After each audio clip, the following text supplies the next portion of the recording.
नमस्कार दोस्तों, हमारे सुरेश जोशी ब्लॉग्स में स्वागत है आपका। आज हम आपको संतोषी माता की व्रत कथा सुनाएंगे। सर्वमंगल मांगल्ये शिवे सर्वार्थ साधिके शरण्ये त्र्यंबके गौरी नारायणी नमोस्तुते। गजाननं भूतगणाधिसेवितं कपिध्वजम्बूफलचारुभक्षणम् उमासुतं शोकविनाशकारकं नमामि विघ्नेश्वरपादपङ्कजम्। प्रिय भक्तजनों, अब कथा को प्रारंभ करते हैं। बोलो संतोषी मैया की जय हो।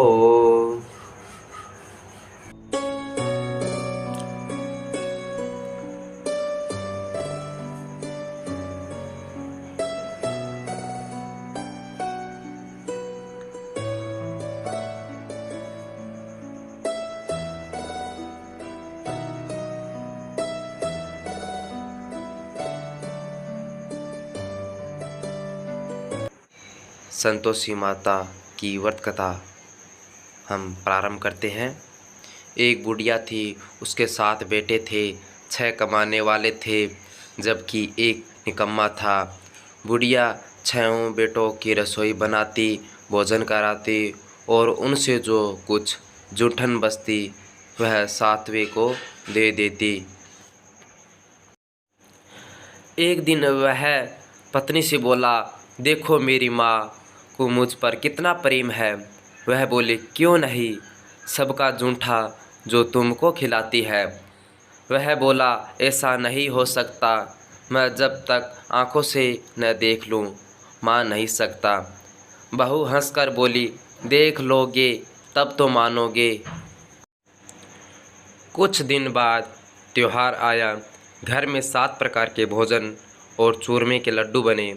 वह जांचने को सिर दुखने का बहाना कर पतला वस्त्र सिर पर ओढ़े रसोई घर में सो गया। वह कपड़े में से सब देखता रहा। 6 भाई भोजन करने आए। उसने देखा माँ ने उनके लिए सुंदर आसन बिछाए, नाना प्रकार की रसोई परोसी और उन्हें आग्रह करके उन्हें जिमाया। वह देखता रहा। 6 भोजन करके उठे, तब माँ ने उनकी जूठी थालियों में से लड्डुओं के टुकड़े उठाकर एक लड्डू बनाया। जूठन साफ कर बुढ़िया माँ ने उसे पुकारा, बेटा 6 भाई भोजन कर गई है, अब तू ही बाकी है, उठ तो कब खाएगा। वह कहने लगा, माँ मुझे भोजन नहीं करना, मैं अब परदेश जा रहा हूँ। माँ ने कहा, कल जाता हो तो आज चला जा। वह बोला, हाँ आज ही जा रहा हूँ। यह कहकर वह घर से निकल गया। चलते समय पत्नी की याद आ गई।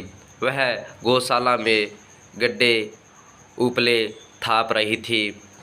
वहाँ जाकर बोला, हम जावे परदेश आवेंगे कुछ काल, तुम रहियो संतोष से धर्म आपनो पाल।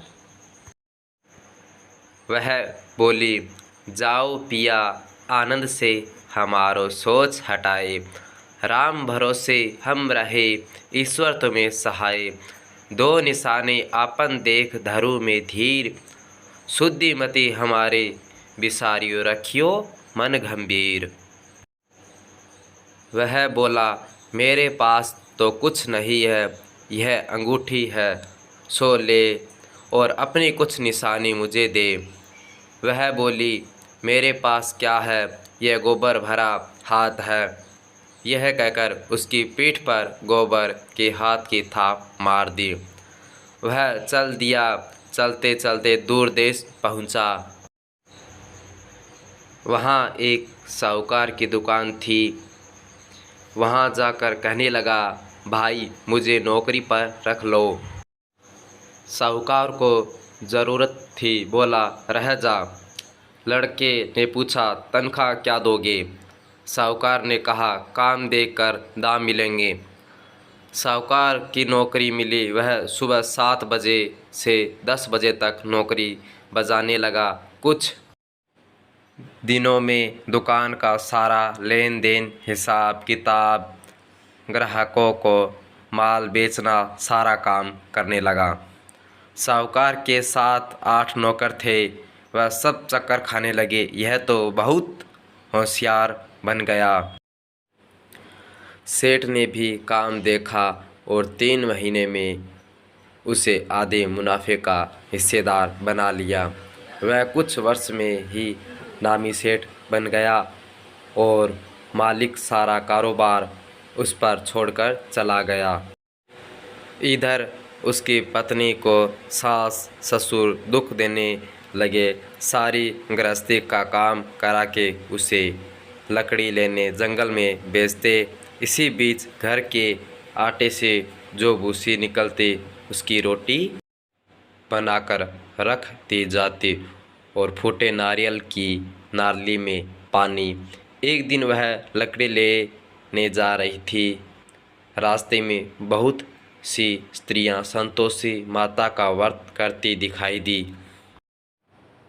वह वहां खड़ी होकर कथा सुनने लगी और पूछा, बहनों, तुम किस देवता का व्रत करती हो और उसके करने से क्या फल मिलता है? यदि तुम इस व्रत का विधान मुझे समझाकर कहोगी तो मैं तुम्हारा बड़ा आसान मानूंगी। तब उनमें से एक स्त्री बोली, सुनो, यह संतोषी माता का व्रत है। इसके करने से निर्धनता, दरिद्रता का नाश होता है और जो कुछ मन में कामना हो सब संतोषी माता की कृपा से पूरी होती है। तब उसने उससे व्रत की विधि पूछी। वह भक्तिनी स्त्री बोली, 1.25 आने का गुड़ चना लेना, इच्छा हो तो 5.25 आने का लेना या 1.25 रुपये का भी सहूलियत के अनुसार लाना। बिना परेशानी और श्रद्धा व प्रेम से जितना भी बन पड़े 1.25 आया लेना। प्रत्येक शुक्रवार को निराहार रहकर कथा सुनना। इसके बीच कर्म टूटे नहीं, लगातार नियम पालन करना। सुनने वाला कोई न मिले तो घी का दीपक जला कर उसके आगे या जल के पात्र को सामने रखकर कथा कहना। जब कार्य सिद्ध न हो नियम का पालन करना और कार्य सिद्ध हो जाने पर व्रत का उद्यापन करना। किसी के ग्रह खोटे भी हो तो भी माता वर्ष भर में कार्य सिद्ध करती है। फल सिद्ध होने पर उद्यापन करना चाहिए, बीच में नहीं। उद्यापन में 2.5 सेर आटे का खाजा तथा इसी परिमाण से खीर तथा चने का साग करना। 8 लड़कों को भोजन कराना। जहाँ तक मिले देवर जेठ भाई बंधु के हो, न मिले तो रिश्तेदारों और पास पड़ोसियों को बुलाना, उन्हें भोजन करा, यथाशक्ति दक्षिणा दे, माता का नियम पूरा करना। उस दिन घर में खटाई न खाना। यह सुन बुढ़िया के लड़के की बहू चल दी। रास्ते में लकड़ी के बोझ को बेच दिया और उन पैसों से गुड़ चना ले माता के व्रत की तैयारी कर आगे चली और सामने मंदिर देखकर पूछने लगी, यह मंदिर किसका है? सब कहने लगे, संतोषी माता का मंदिर है यह। सुनकर माता के मंदिर में जाकर चरणों में लौटने लगी। दिन हो विनती करने लगी, माँ, मैं निपट अज्ञानी हूँ, व्रत के कुछ भी नियम नहीं जानती हूँ, मैं दुखी हूँ। हे माता जगत जननी, मेरा दुख दूर कर, मैं तेरी शरण में हूँ। माता को दया आई। एक शुक्रवार बीत गया, दूसरे को उसके पति का पत्र आया और तीसरी शुक्रवार को उसका भेजा हुआ पैसा आ पहुँचा। यह देख जेठ जेठानी मुँह सिकोड़ने लगे। लड़के ताने देने लगे। काकी के पास पत्र आने लगे, रुपया आने लगा। अब तो काकी की खातिर बढ़ेगी। बेचारी सरलता से कहती, भैया कागज़ आवे, रुपया आवे, हम सब के लिए अच्छा है। ऐसा कहकर आँखों में आंसू भरकर संतोषी माता के मंदिर में आ मातेश्वरी के चरणों में गिरकर रोने लगी। माँ, मैं तुमसे पैसा कब मांगा है? मुझे पैसे से क्या काम है? मुझे तो अपने सुहाग से काम है। मैं तो अपने स्वामी के दर्शन मांगती हूँ।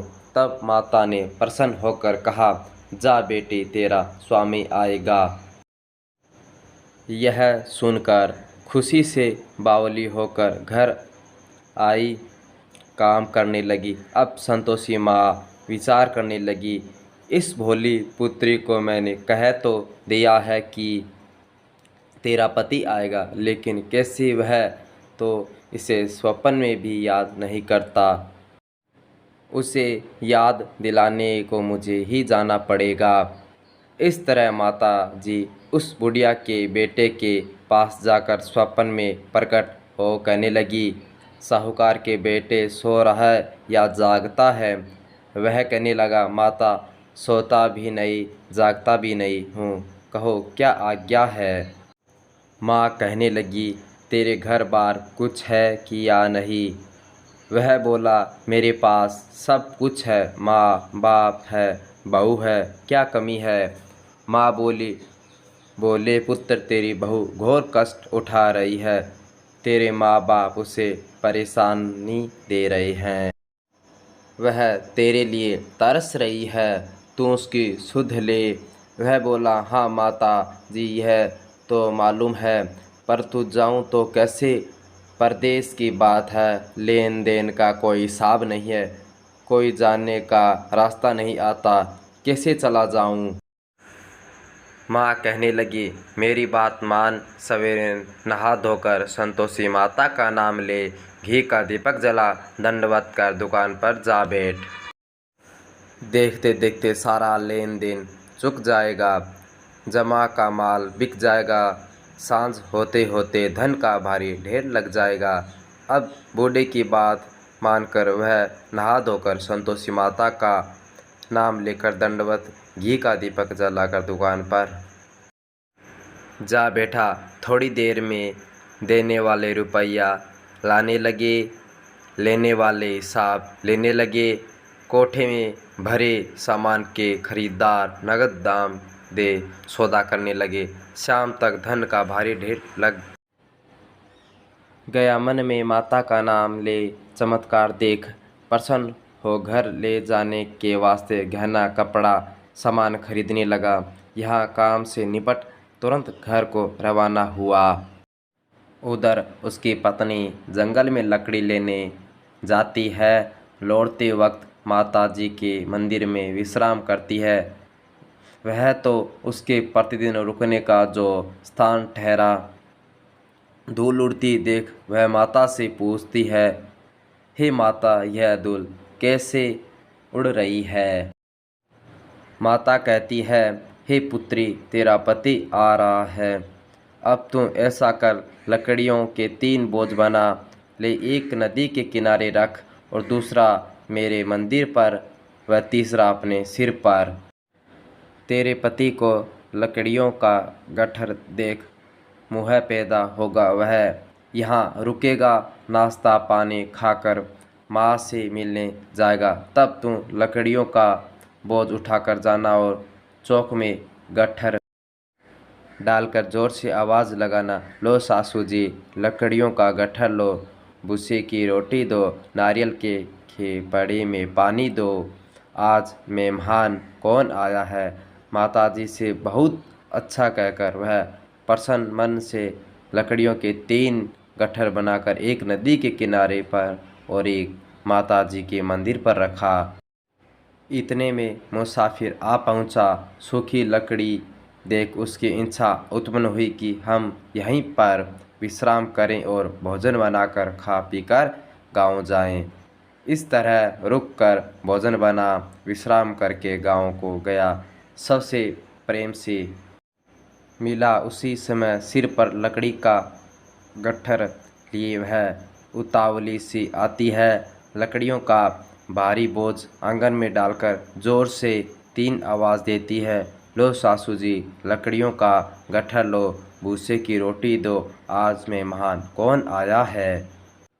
यह सुनकर उसकी सास बाहर आकर अपने दिए हुए कष्टों को भुलाने हेतु कहती है, बहू ऐसा क्यों कहती है, तेरा मालिक ही तो आया है, आ बैठ, मीठा भात खा, भोजन कर, कपड़े गहने पहन। उसकी आवाज़ सुन उसका पति बाहर आता है, अंगूठी देख व्याकुल हो जाता है। माँ से पूछता है, माँ यह कौन है। माँ बोली, बेटा यह तेरी बहू है, जब से तू गया है तब से सारे गांव में भटकती फिरती है, घर का काम काज कुछ करती नहीं, 4 पहर आकर खा जाती है। वह बोला, ठीक है माँ, मैंने इसे भी देखा है और तुम्हें भी अब दूसरे घर की ताली दो, उसमें रहूँगा। माँ बोली, ठीक है, जैसी तेरी मर्जी। तब वह दूसरे मकान की तीसरी मंजिल का कमरा खोल सारा सामान जमाया। एक दिन में राजा के महल जैसा ठाट बाट बन गया। अब क्या था, बहू सुख भोगने लगी। इतने में शुक्रवार आया। उसने पति से कहा, मुझे संतोषी माता की व्रत का उद्यापन करना है। पति बोला, खुशी से कर लो। वह उद्यापन की तैयारी करने लगी। जेठानी के लड़कों को भोजन के लिए कहने गई। उन्होंने मंजूर किया, परंतु पीछे से जेठानी ने अपने बच्चों को सिखाया, देखो भोजन के समय खटाई मांगना, जिससे उसका उद्यापन पूरा न हो। लड़के जीमने आए, खीर खाना पेट भर खाया, परंतु बाद में खाते ही कहने लगी, हमें खटाई तो खीर खाना हमको नहीं भाता, देखकर अरुचि होती है। वह कहने लगी, भाई खटाई किसी को नहीं दी जाएगी, यह तो संतोषी माता का प्रसाद है। लड़के उठ खड़े हुए, बोले, पैसा लाओ। भोली बहू कुछ जानती नहीं थी, उन्हें पैसे दे दिए। लड़के उसकी समय हट करके इमली खटाई ले खाने लगे। यह देखकर बहू पर माताजी ने कोप किया। राजा के दूत उसके पति को पकड़कर ले गए। जेठ जेठानी मन माने वचन कहने लगे, लूट लूट कर धन इकट्ठा किया लाया है, अब सब मालूम पड़ जाएगा जब जेल की मार खाएगा। बहू से यह सहन नहीं हुआ। रोती हुई माताजी के मंदिर गई, कहने लगी, हे माता, तुमने क्या किया। हंसाकर अब भक्तों को रुलाने लगी। माता बोली, बेटी तूने उद्यापन करके मेरा व्रत भंग किया है। वह कहने लगी, माता मैंने कुछ अपराध किया है, मैंने तो भूल से लड़कों को पैसे दे दिए थे, मुझे क्षमा करो, मैं फिर तुम्हारा उद्यापन करूँगी।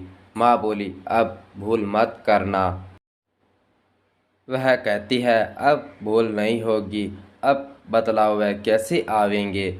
माँ बोली, जा पुत्री, तेरा पति तुझे रास्ते में आता मिलेगा। वह निकली राह में पति आता मिला। वह पूछी, कहाँ गए थे। वह कहने लगा, इतना धन जो कमाया है उसका टैक्स राजा ने मांगा था, वह भरने गया था। वह प्रसन्न हो बोली, भला हुआ, अब घर को चलो। कुछ दिन बाद फिर शुक्रवार आया। वह बोली, मुझे फिर माता का उद्यापन करना है। पति ने कहा, करो बहू। फिर जेठ के लड़कों को भोजन को कहने गई। जेठानी ने 1-2 बातें सुनाई और सब लड़कों को सिखाने लगी, तुम सब लोग पहले ही खटाई मांगना। लड़के भोजन से पहले ही कहने लगे, हमें खीर नहीं खानी, हमारी जी बिगड़ता है, कुछ खटाई खाने को दो। वह बोली, खटाई किसी को नहीं मिलेगी, आना हो तो आओ। वह ब्राह्मण के लड़के लाकर भोजन कराने लगी। यथाशक्ति दक्षिणा की जगह 1-1 फल उन्हें दिया।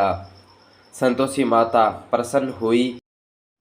माता की कृपा होते ही 9वें मास में उसके चंद्रमा के समान सुंदर पुत्र प्राप्त हुआ। पुत्र को पाकर प्रतिदिन माता जी के मंदिर को जाने लगी। माँ ने सोचा, यह रोज आती है, आज क्यों न इसके घर चलो। यह विचार कर माता ने भयानक रूप बनाया।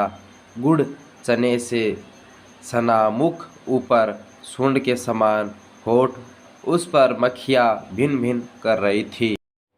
दिहली पर पैर रखते ही उसकी सास चिल्लाई, देखो रे, कोई चुड़ैल डाकिनी चली आ रही है।